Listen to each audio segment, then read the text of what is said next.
Welcome to installment number 319 of the Mitzvahs as enumerated by Maimonides, the Rambam. We are in the book of judgments and we are discussing various court cases, various judgments that may arise in the Jewish court.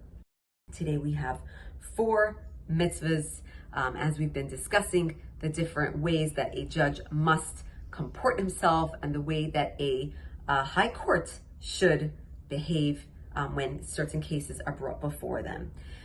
Interestingly, today we are given an additional mitzvah that not only must every single case be judged fairly, but additionally we have negative commandment 280, which is the additional prohibition to judge a widow, an orphan, or a convert unfairly.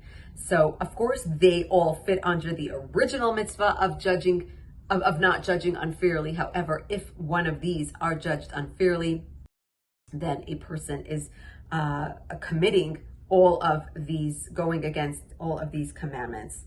We have positive commandment 177, that a judge must judge justly and must treat all litigants fairly.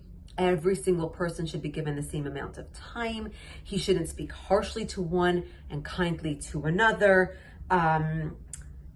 Interestingly, a widow would get precedence over a Torah scholar because she feels uncomfortable waiting there in the courthouse, and it can give her it can make her feel more vulnerable the longer she waits. And this too goes for any woman, as a matter of fact, that women's cases are seen first because they do feel more ashamed waiting in the courthouse. And the longer they wait there, the more vulnerable they may feel.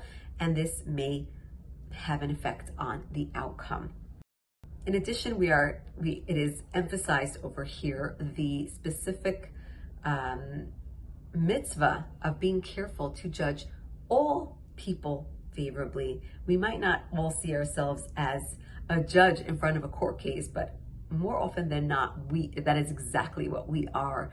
We are judges all the time. We see things in front of us all the time, and maybe we don't realize the power that we have in our thoughts, in our speech, in our actions, that we actually very quickly can sum people up and judge them for whatever it is. If we see them doing something and we're absolutely certain that they're guilty of something or whatever it is, always be careful to be dan lekaf zchus, judge a person favorably.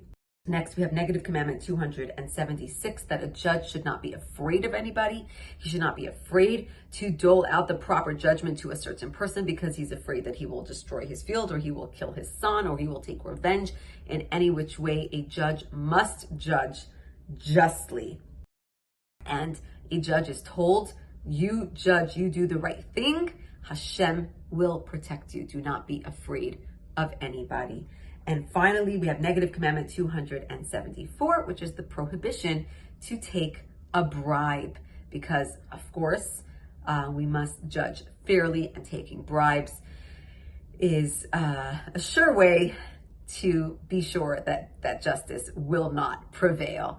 We are severely admonished for taking bribes. It is absolutely unethical and against the Torah to take any form of bribes in any type of court case. Have a wonderful day.